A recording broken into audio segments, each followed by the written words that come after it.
In the fading light of a prehistoric dusk, something massive stirs.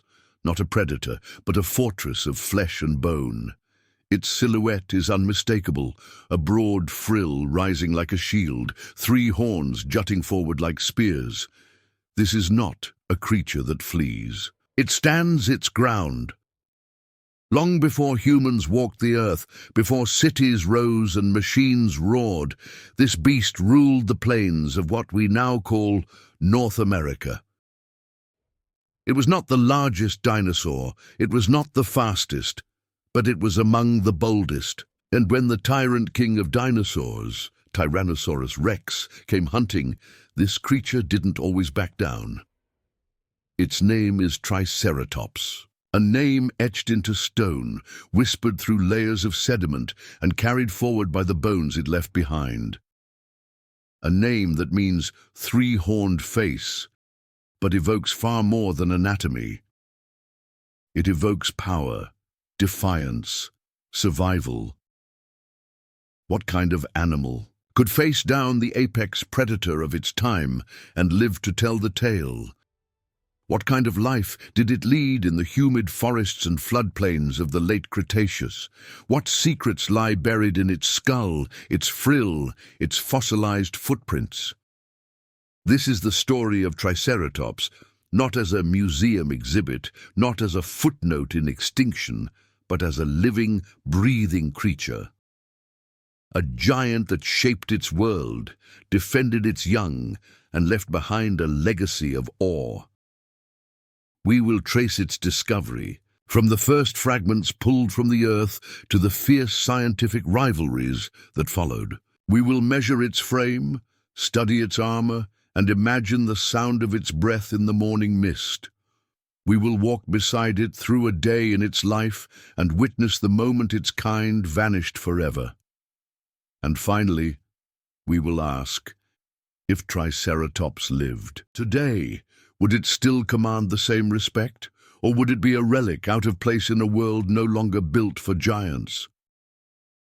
To understand this creature, we must go back to a time when the ground trembled beneath its feet and the air carried the scent of danger, back to a world ruled not by humans, but by titans, back 66 million years ago. The story of Triceratops begins not in the age of dinosaurs, but in the age of discovery, a time when the bones of giants were just beginning to whisper their secrets to humankind. In the late 19th century, the American West was a land of dust, silence, and buried history.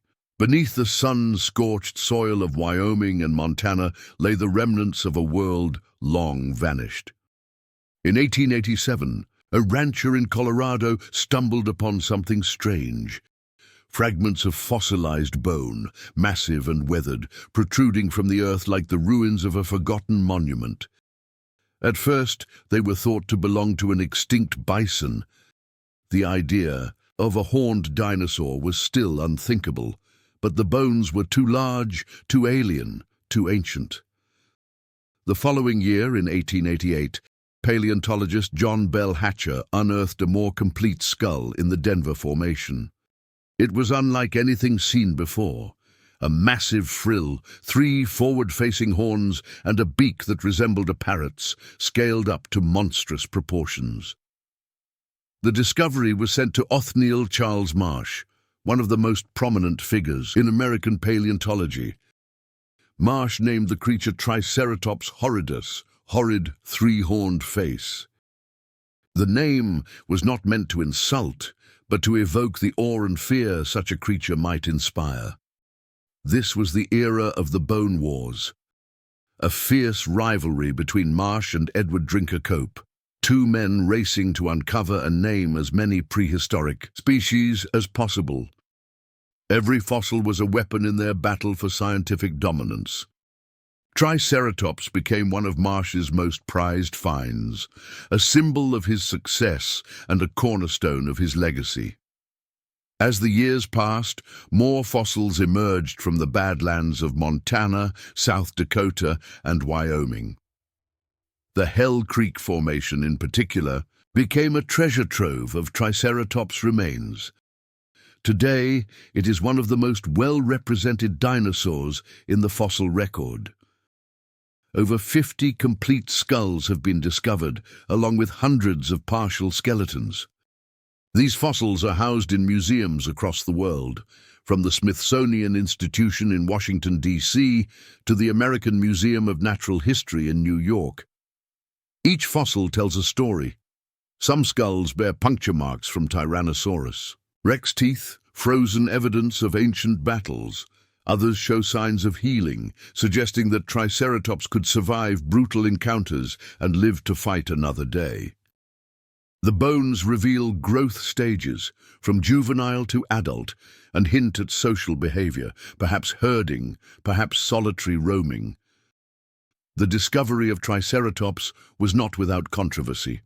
For decades, scientists debated its classification. Was it a single species, or were there multiple? Was Torosaurus, a similar horned dinosaur with a larger frill, actually just an older Triceratops? The lines between species blurred, and the fossil record became a puzzle with missing pieces. Even today, new finds continue to reshape our understanding. Advanced imaging techniques, chemical analysis, and 3D modeling allow paleontologists to peer deeper into the bones than ever before. Each new fragment adds a brushstroke to the portrait of a creature that once thundered across ancient plains. The discovery of Triceratops was not a single moment, but a journey, a slow unveiling of a giant that had waited millions of years to be seen again. And as the dust was brushed from its bones, the world leaned closer, listening to the story it had to tell. To understand Triceratops is to marvel at a masterpiece of prehistoric design. A creature sculpted by evolution for defense, display, and survival. Its anatomy was not merely functional, it was iconic. At nearly 30 feet long and weighing up to 12 tons, Triceratops was a walking fortress. Its body was low and broad, supported by 4 sturdy legs, the front limbs slightly bowed to bear the weight of its massive head. That head, the largest of any land animal known, could span over 8 feet from beak to frill. It was a biological marvel, both weapon and warning. The most striking features were the 3 horns, 2 long curved ones above the eyes and a shorter one on the nose. These were not just for show. They were tools of combat, capable of delivering devastating blows to predators or rivals. The horns were made of bone, covered in keratin, the same material as human fingernails, and could regrow if damaged. Beneath them, the eyes sat wide apart, giving Triceratops a panoramic field of vision, crucial for spotting threats in the open plains. Behind the horns rose the frill, a broad, bony shield extending from the back of the skull. Its purpose has long been debated. Some scientists believe it protected the neck and shoulders from attack. Others suggest it was a display structure, used to attract mates or intimidate rivals. The frill may have been brightly colored, patterned with blood vessels that flushed during moments of stress or excitement. In some specimens, the frill shows signs of injury and healing, suggesting it played a role in physical confrontations. The beak of Triceratops was sharp and hooked, perfect for cropping tough vegetation. Behind it, rows of shearing teeth formed a dental battery, hundreds of teeth stacked in columns, constantly replaced as they wore down. This system allowed Triceratops to grind fibrous plants with remarkable efficiency. It fed on ferns, cycads, and flowering plants, using its powerful jaws to strip leaves and crush stems. Its body was barrel-shaped, with a deep chest and wide hips. The spine was reinforced to support the weight of the skull, and the tail was short and muscular, likely used for balance rather than defense.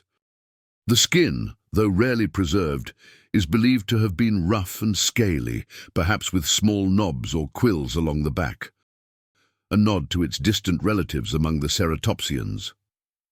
Internally, Triceratops had a large gut, necessary for digesting vast quantities of plant matter. Its lungs and heart were proportionally massive, fueling a creature that may have moved slowly, but with deliberate power. The brain, though small compared to its body, was complex enough to manage social behavior, navigation, and threat response. Despite its bulk, Triceratops was not clumsy. Its limbs suggest it could move with surprising agility when provoked. Tracks and fossilized footprints show it could pivot quickly, perhaps to face a predator or charge in defense. Its gait was steady, its posture alert. Every part of Triceratops was built with purpose.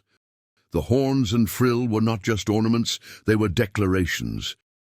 The beak and teeth were not just tools, they were survival mechanisms. The body was not just mass, it was presence. In life, Triceratops was a creature of strength and grace, a sentinel of the Cretaceous.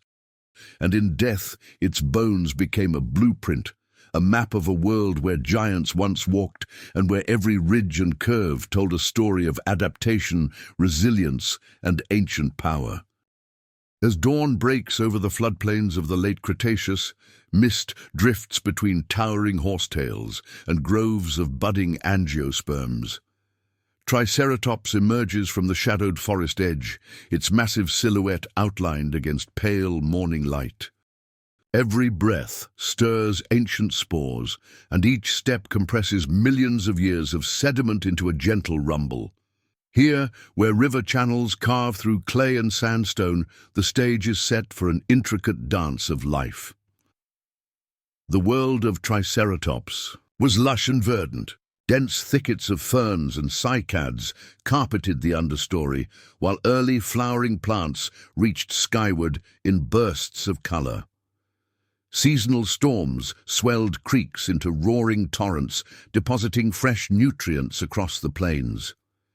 In this dynamic landscape, food was abundant but patchy, driving giants to roam in search of the juiciest shoots. Feeding was a continuous ritual.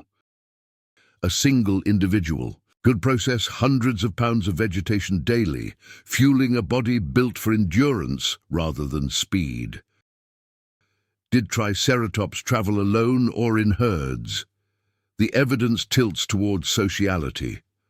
Fossil bone beds in Montana reveal clusters of individuals, juveniles, and adults mingled together as if forging families.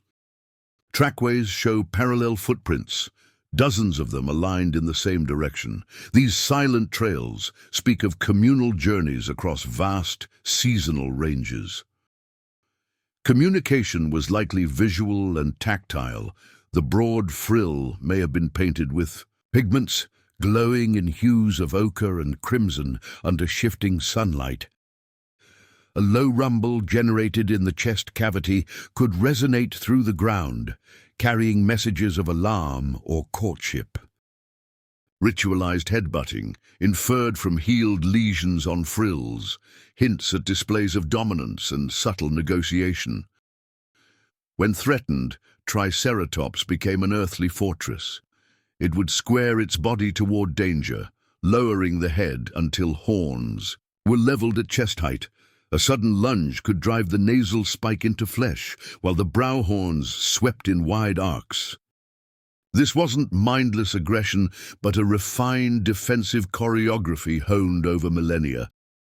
Tyrannosaurus rex loomed as the greatest adversary. Bite marks on Triceratops, brow horns and frills bear witness to their deadly encounters. Some wounds show healing, proof that a skirmish need not be a death sentence. Life for Triceratops pulsed along watering holes. During dry seasons, small herds gathered at shrinking pools, stirring clouds of dust. And insects. Juveniles skittered at the periphery, while adults formed a protective semicircle. These gatherings were more than respite. They were social hubs where alliances formed and young learned vital skills. Migration may have shaped their calendar. As monsoon rains retreated northward, herds likely tracked the green flush, following rivers to fresh feeding grounds. Modern analogues, elephant migrations in Africa, offer glimpses of such epic treks. Over generations, these routes became ingrained in the herd's collective memory. Reproduction unfolded in clearings amid the forest. Nests scraped shallow bowls in soft soil, lined with decaying plant matter. Clutches of a dozen or more leathery. Eggs lay buried, vulnerable until hatching. Hatchlings emerged precocious but small, their horns mere nubs, relying on adults for protection. Juvenile Triceratops grew astonishingly fast. Bone histology shows rapid deposition of growth rings, a survival strategy in a world of hungry predators. Young animals may have formed nursery herds, grouping together under the watchful eyes of larger guardians until they approached full size.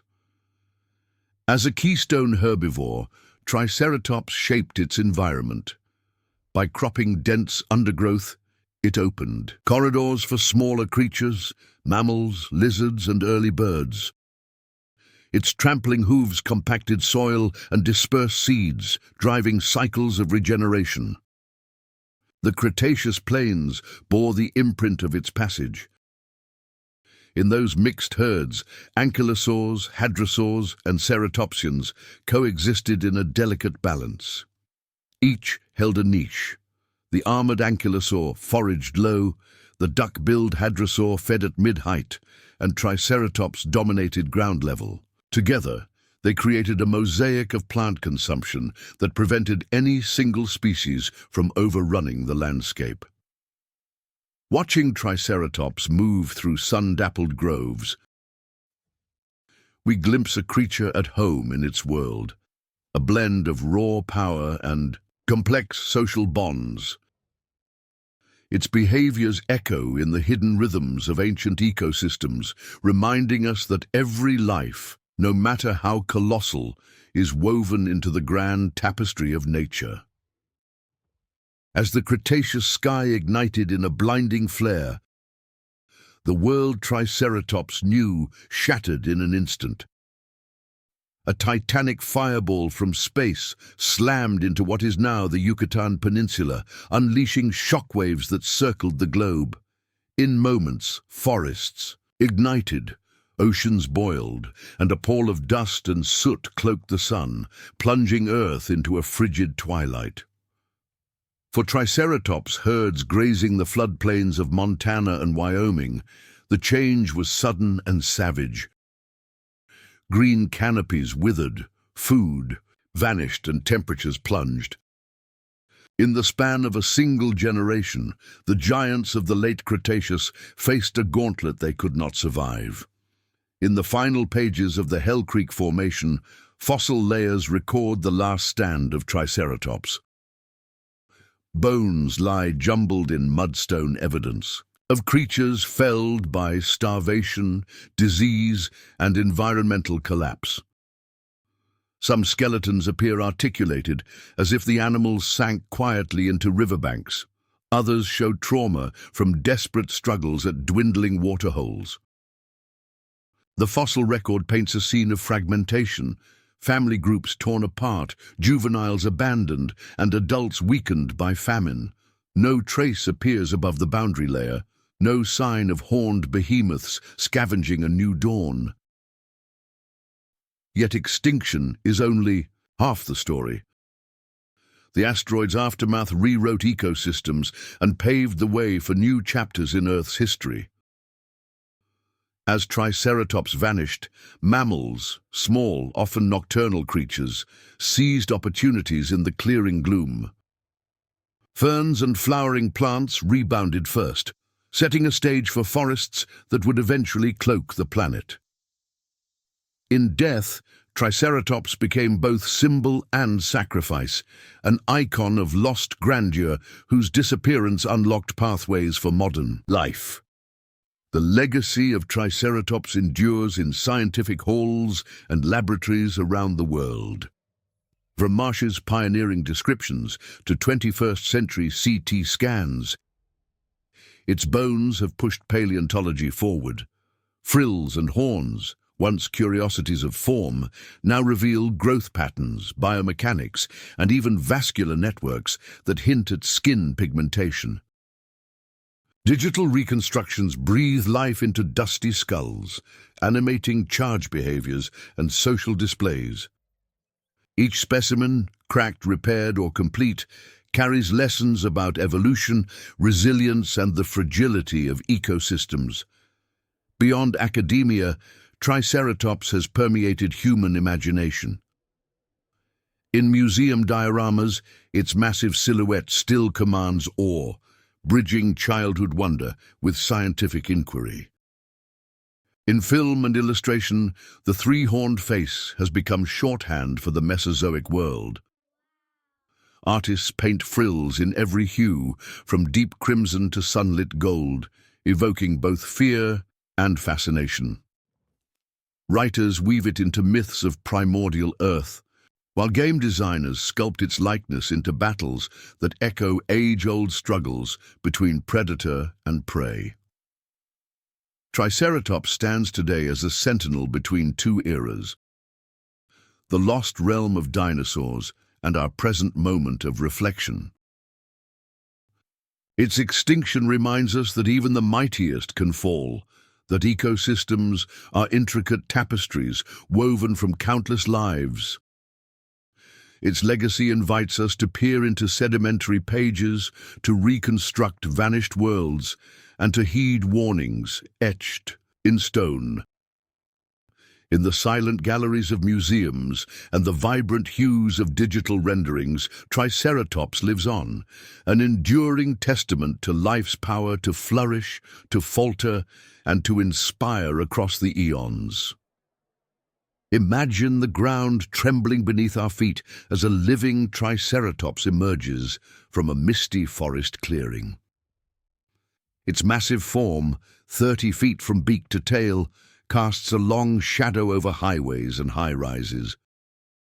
Could such a creature find refuge in our modern world? The question stirs both wonder and dread. In dense, protected reserves, perhaps the vast parks of North America or the unspoiled expanses of Siberia, Triceratops might graze on shrubs and young trees, its beak carving foliage like a master sculptor. Seasonal migrations could follow green flushes after spring rains, mirroring elephant herds crossing the Serengeti. Yet these corridors would inevitably collide with highways, railways, and electric fences. The giant's path would have to be carefully managed, corridors preserved, and human communities educated to live alongside it. Zoos and sanctuaries would vie to house Triceratops as the ultimate attraction. Imagine viewing platforms built around a fenced enclosure the size of a football field, reinforced with steel-reinforced concrete and under constant drone surveillance. Visitors would hold their breath as the three-horned titan lowers its head to feed, exhaling rumbles that vibrate through the air. But the cost and ethical questions, space, diet, veterinary care, would be astronomical. Could we justify the resources for one creature when so many modern species are endangered? In urban fringes, public reaction would oscillate between awe and alarm. Social media would erupt with videos of Triceratops strolling down suburban streets, horns gleaming under streetlights. Governments would legislate protected zones, and Triceratops emergency response units might train to deflect or discourage encounters. The very thought of a spiked flank brushing against a car door would send shivers through city planners everywhere. Could Triceratops upset modern ecosystems? As a keystone herbivore, it would transform landscapes by clearing dense undergrowth and spreading seeds in its dung. Grasslands and woodlands might flourish in its wake, benefiting birds and small mammals that thrive in open areas. But it could also compete with livestock for grazing grounds and sapling forests meant for timber. Balancing agriculture, conservation, and the needs of a living dinosaur would challenge every policy framework we've built on Earth's present biodiversity. From a scientific perspective, a living Triceratops would be a treasure trove. Biologists could study its growth rates in real time, veterinarians could monitor its health, and geneticists could decode its DNA to refine de-extinction technologies. School children would dissect real-time live streams of feeding behavior, engineers would model its gait to improve robotics, and climate scientists might track how a massive herbivore influences carbon capture in soils. Yet, beneath the excitement lies a warning. Would humanity respect the creature's space or treat it as a spectacle to be exploited? Poaching, habitat destruction, and disease could mirror the fate of many large mammals today. In a world driven by expansion, one question looms: can we coexist with a behemoth whose ancestors vanished under circumstances we may inadvertently repeat? In the end, Triceratops in our time would be more than a scientific marvel or a theme park star. It would stand as a living testament to resilience and fragility, bridging deep time with the present. And as we watched its massive head crest the horizon, we'd have to ask ourselves one final, haunting question. In a world not built for giants, would it still walk the earth?